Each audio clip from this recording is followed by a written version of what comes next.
বাংলাদেশে জাতির পিতা বলে কিছু থাকা যাবে না। আগে যারা ছিল তাদের জাতির পিতা ছিল শেখ মুজিবুর রহমান। আপনারা আসবেন, আপনারা এসে বলবেন জাতির পিতা জিয়াউর রহমান, এটা চলবে না।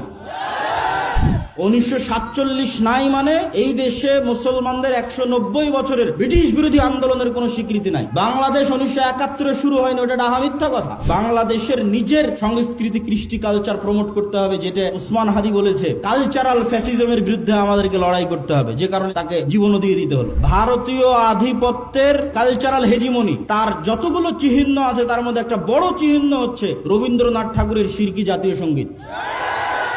এই জাতীয় সঙ্গীত বাদ দিয়ে দিতে হবে। কারো কাছে কোন এক রাজনৈতিক দলের কাছে বিক্রি হয়ে গেলাম রাজনীতির কথা বলতে গিয়ে, আলহামদুলিল্লাহ আব্দুর রাজ্জাক বিন ইউসুফের ছেলে, ওই জন্য ইনশাআল্লাহ জন্ম হয়নি। আল্লাহ যদি আমাকে কবুল করে তো আমাকে দিয়ে বাংলাদেশে পূর্ণাঙ্গ বিপ্লবের যদি আল্লাহ সুবহানাহু ওয়া তাআলা কবুল করে করুক, আর আল্লাহ সুবহানাহু ওয়া তাআলা যদি কবুল না করে তো আমার জায়গা থেকে এই দাওয়াতের মধ্যেই সীমাবদ্ধ। আগামী 50 বছর পর বাংলাদেশে এরকম যুবক তৈরি হবে যারা ইসলামী বিপ্লব, পূর্ণাঙ্গ ইসলামী বিপ্লব করবেই করবে, আজ না হলে ঈসা আলাইহিস সালামের যুগে হবে। কিন্তু আমরা বিক্রি হওয়ার মধ্যে নয় ইনশাআল্লাহ।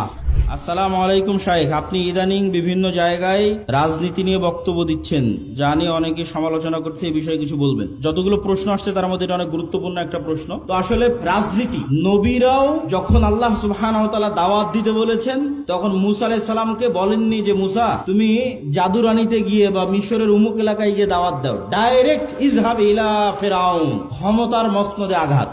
মুসা আলাইহিস সালামকে দাওয়াত দিতে কোথায় পাঠালো?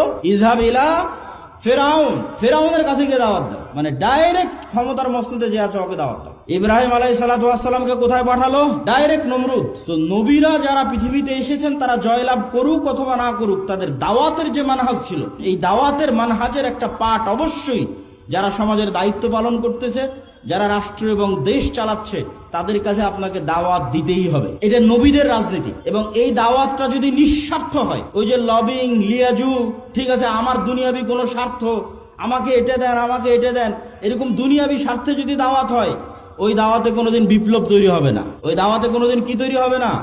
বিপ্লব তৈরি হবে না।